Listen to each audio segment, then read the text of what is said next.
मैं कल ऑफिस से इस्तीफा दे दूंगी। मैं अब नौकरी करके थक चुकी हूँ। ऐसी नौकरी करने से क्या फायदा जिससे सब आपका फायदा उठाने लगे। मुझे सब पता है कि तुम लोगों के मन में क्या चल रहा है। ये सुनते ही नितिन आंखें लाल करके बोला, कोई जरूरत नहीं है अभी। तुम अकेली नहीं हो जो ससुराल में रहकर नौकरी कर रही हो। अब क्या तुम्हें मेरे घर वाले सर पर बिठाएंगे। तभी वहां पर सासू माँ आई और जोर से चिल्लाकर बोली, बहू कान खोल कर सुन ले, जब तक तेरी ननद की शादी नहीं हो जाती तू नौकरी नहीं छोड़ेगी।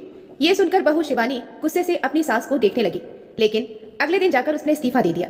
जैसे ही घर में पता चला तो कोहराम मच गया, मगर शिवानी ने जो कदम उठाया उसे देखकर सब हक्के बक्के रह गए। नितिन, मैं तुझे कब से कह रही हूँ अब अपनी बहन के लिए रिश्ता ढूंढना शुरू कर दे, लेकिन ध्यान रहे परिवार ऊंचा होना चाहिए। तो नितिन ने कहा, मम्मी ऊंचे परिवार में शादी करने के लिए खर्चे भी ऊंचे करने पड़ते हैं। चंचल अपनी तनख्वाह का क्या करती है ये किसी को नहीं पता, और मैं अकेला कहाँ तक सारे खर्चे पूरा करूँ। तो नितिन की माँ रत्ना जी ने कहा कि मुझे कुछ नहीं पता, बहन की शादी की जिम्मेदारी तो तेरे ऊपर ही है।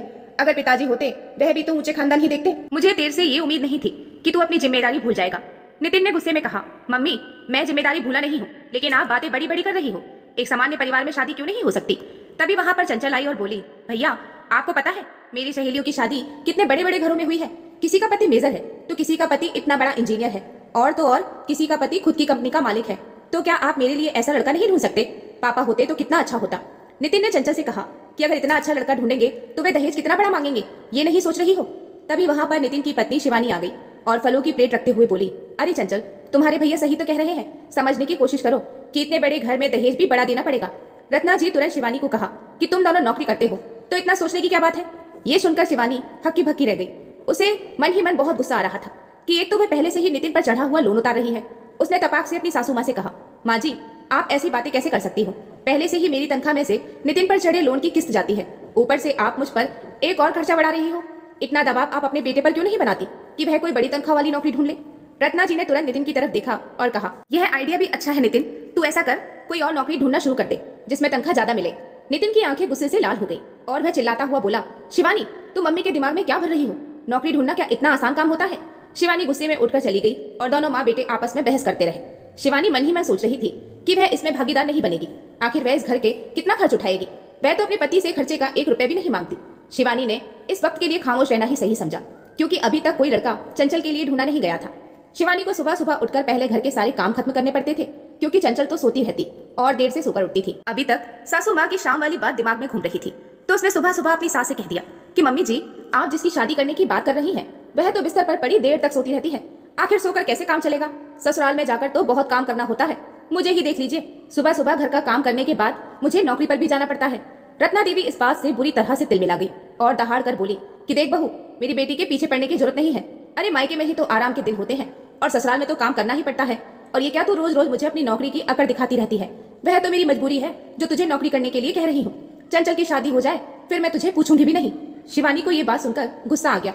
उसने तुरंत कहा, मम्मी जी घर का काम तो अभी से ही सीखना पड़ेगा।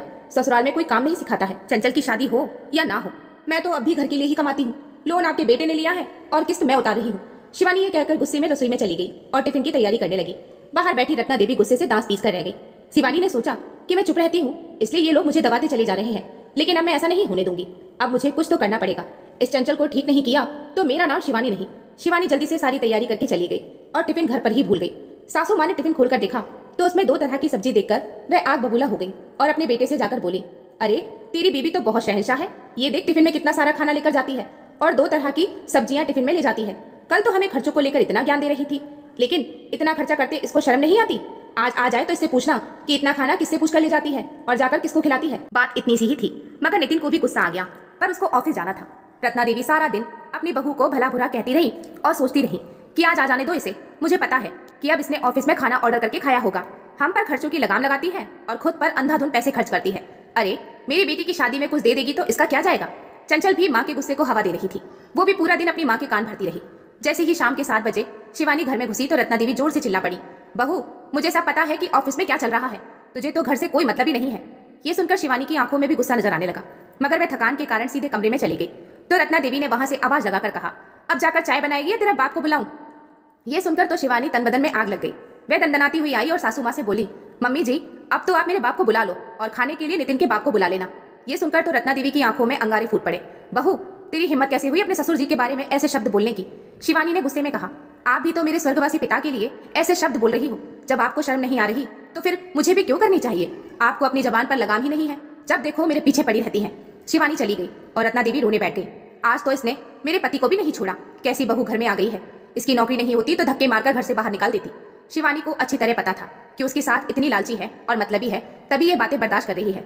मगर खुद रत्ना देवी के शब्द इतने जहरीले होते थे कि शिवानी के दिल में आग लग जाती थी और वह जवाब दिए बिना नहीं रह पाती। लेकिन रत्ना देवी को तो अपनी गलती मंजूर ही नहीं थी, उन्हें सिर्फ अपनी बहू की कमी नजर आती थी।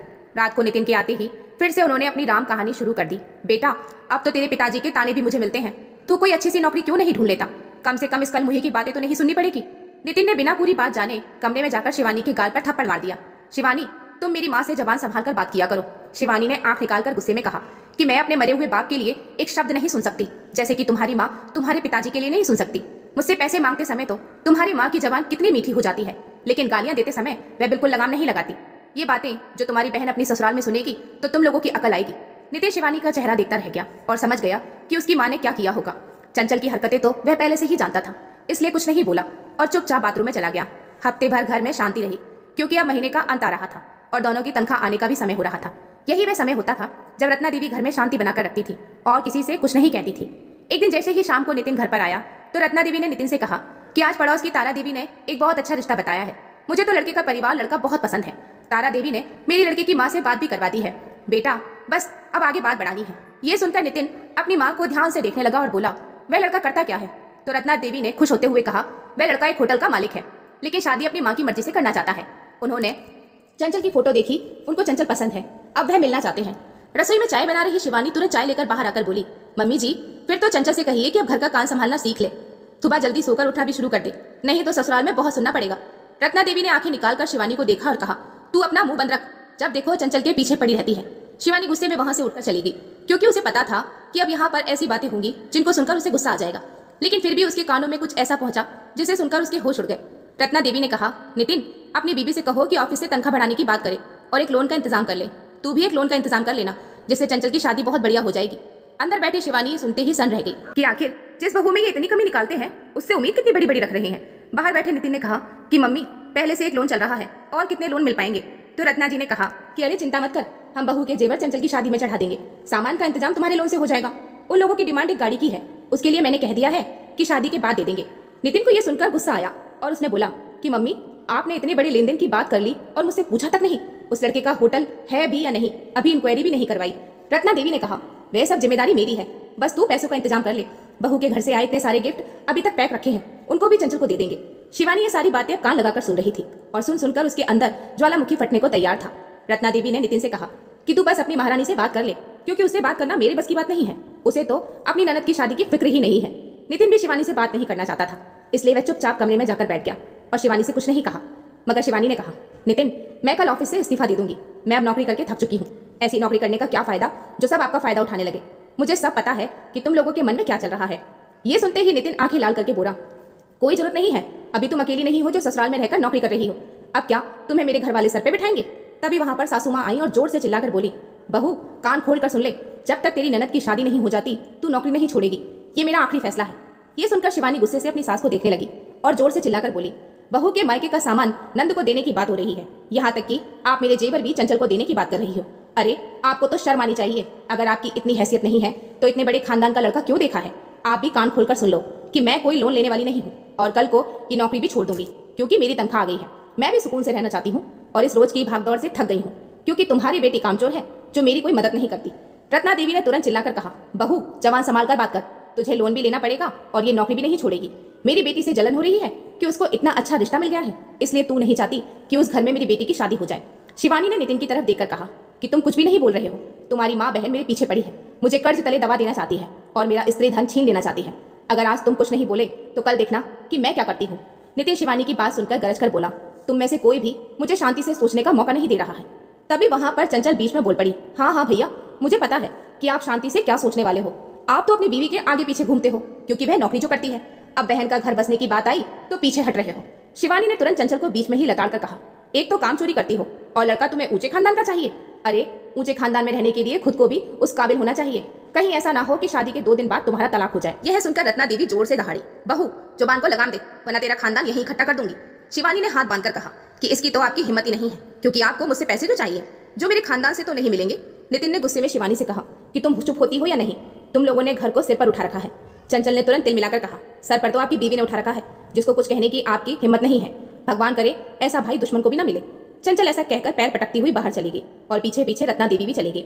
नितिन ने तुरंत ही शिवानी से कहा कि शिवानी, मुझे पता है कि तुम्हारी गलती नहीं है, मगर तुमने घर का माहौल बिगाड़ दिया है। अरे जरा सा चुप भी तो रह सकती हो। जब तुम्हें पता है मेरे ऊपर लोन चल रहा है तो नौकरी छोड़ने की बात क्यों कर रही हो? शिवानी गुस्से से नितिन से कहा, अरे कि जैसे तुम्हारी माँ मेरे जेवर देने की बात कर रही है। तुम्हें क्या लगता है कि मैं इतनी आसानी से अपने जेवर उठाकर दे दूंगी? नितिन माथे को पकड़कर बेड पर बैठ गया और सोचने लगा कि अब आखिर कैसे इस स्थिति पर नियंत्रण किया जाए। माँ ने तो शादी करने की ठान ली है, ऊपर से लोन लेने का दबाव भी बना रही है। कर्ज तले शादी करके कुछ मिलने वाला नहीं, बल्कि हम पर और कर्जे में दब जाएंगे। मगर माँ को ये कौन समझाए? शिवानी ने गुस्से में रात का खाना नहीं बनाया, मगर रत्ना देवी बाहर बैठी बड़बड़ाती रही। नितिन ने बाहर से खाना मंगाया तो रत्ना देवी ने गुस्से में कहा, ये सब इसके कारण हो रहा है। महारानी बिस्तर पर आराम फरमा रही है, मैं इसकी ये मनमर्जी चलने नहीं दूंगी।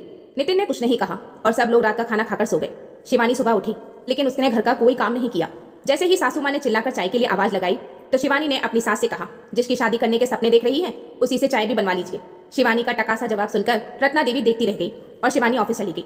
रत्ना देवी पूरा दिन तारा देवी से लेन देन की बात करती रही। तारा देवी ने कहा, रत्ना, ऐसा लड़का तो ढूंढने पर भी नहीं मिलेगा, इतने बड़े होटल का मालिक है। ये सुनकर तो रत्ना देवी और चंचल फूले नहीं समा रहे थे। यहाँ तक कि चंचल ने अपनी सहेलियों से भी कह दिया था कि उसकी शादी एक होटल के मालिक से होने वाली है। शाम को शिवानी घर में घुसी और उसने किसी से कोई बात नहीं की। रत्ना देवी उसे सुना सुनाकर चंचल से कहती रही कि बेटा, अब तो तेरे अच्छे दिन आने वाले हैं। अब तो तुझे रोज होटल का खाना खाने को मिलेगा। किसी को जलन हो रही हो तो होने दे, मैं तो तेरी शादी वहीं करूंगी। शिवानी चुपचाप अपने काम में लगी हुई थी। तभी नितिन भी घर आ गया तो शिवानी ने सबके सामने आकर कहा कि मैंने आज नौकरी से इस्तीफा दे दिया है। अब तुम अपना लोन अपने आप से चुकाओगे, क्योंकि ये लोन तुमने लिया था। ये सुनकर सब फटी आंखों से शिवानी को देखते रह गए। नितिन को समझ नहीं आ रहा था कि अब शिवानी से क्या कहे। रत्ना देवी आंख निकालकर बोली कि तेरी हिम्मत कैसे हुई इस्तीफा देने की? मैंने तुझे मना किया था, तेरी वजह से इतना बड़ा रिश्ता हाथ से चला जाएगा। आखिर तूने अपनी जलन निकाल ही ली। उसी समय तारा देवी घर पर आ गई और आकर बोली, रत्ना, तूने जवाब नहीं दिया कि शादी में कितना खर्चा करेंगे? सामने खड़ी शिवानी ने तारा देवी से कहा कि यहाँ पर कोई शादी होने वाली नहीं है। ये सुनकर रत्ना देवी ने तुरंत कहा, बहू, तू पागल हो गई है क्या? इतना बड़ा रिश्ता ठुकरा रही है? तो शिवानी ने कहा, जिसको आप होटल का मालिक समझती हो वह मालिक नहीं बल्कि वेटर है। बस उसने कैबिन में बैठकर कुछ तस्वीरें खींच ली और वही आपको भेजी हैं। जरा तारा आंटी से पूछो कि वह झूठ क्यों बोल रही है। ये बात सुनते ही तारा देवी के होश उड़ गए कि शिवानी को सच कैसे पता चल गया। उनका चेहरा देखकर नितिन तुरंत बोला कि आंटी झूठ क्यों बोल रही थी। रत्ना देवी ने तुरंत कहा, बहू, तारा पर इल्जाम मत लगा, झूठ तो तू बोल रही है। तो शिवानी ने तुरंत अपने फोन में से एक छोटा सा वीडियो दिखाया जिसमें वह लड़का होटल में वेटर बनकर लोगों को खाना सर्व कर रहा था। ये देखकर तो रत्ना देवी के पैरों तले से जमीन निकल गई और तारा देवी तुरंत उठकर चली गई। नितिन ने माथे पर हाथ रख लिया और अपनी माँ से बोला कि माँ, हमारे साथ धोखा होने वाला था, जिसके कारण हम कर्जे में दबने वाले थे। शिवानी के कारण हम बच गए। तो शिवानी ने कहा कि आज मेरी सहेली का जन्मदिन था, वह मुझे एक होटल में लेकर गई। वहीं मैंने इस लड़के को देखा और पहचान लिया, क्योंकि उस दिन मैंने टेबल पर रखी इस लड़की की फोटो देख ली थी। चंचल और रत्ना देवी के मुंह पर तो जैसे ताला लग गया था। तब नितिन ने अपनी माँ से कहा, माँ, आपके कारण शिवानी ने गुस्से में नौकरी छोड़ दी। तो रत्ना देवी की आंखों में आंसू आ गए और वह बोली, हाँ, ये सब मेरे कारण हुआ है, बल्कि इसने तो चंचल को बचा लिया। अब तुझ पर सारा बोझ आ जाएगा। मुझे तो फिक्र हो रही है, धोखे से तो बच गए, मगर इतने बड़े खर्चे से कैसे बचेंगे? अब तो हम भूखे मर जाएंगे। तब शिवानी चुपचाप अंदर चली गई और नितिन भी उसके पीछे पीछे चला गया। शिवानी ने नितिन को परेशान देखकर कहा कि मैंने नौकरी नहीं छोड़ी है, क्योंकि मैं तुम्हारा साथ देना चाहती हूँ, मगर मम्मी के लालच को हवा देना नहीं चाहती थी, इसलिए उनसे ऐसा कह दिया। मगर आज अच्छा हुआ जो उस लड़के का सच मुझे पता चल गया, वरना कर्ज भी हो जाता और चंचल की जिंदगी भी खराब हो जाती। नितिन ने तुरंत शिवानी से सॉरी कहा, मैंने तुम पर इतने इल्जाम लगाए और भरोसा नहीं किया। सास और ननद तो अब शिवानी से नजर मिलाने लायक ही नहीं बची थी। शिवानी पहले की तरह ऑफिस जाती रही, नितिन का साथ देती रही, मगर अब रत्ना देवी की हिम्मत शिवानी से कुछ कहने की नहीं होती थी। दोस्तों, ये थी आज की कहानी। आपको कैसी लगी हमें कमेंट में जरूर बताएं। मिलते हैं फिर एक अच्छी सी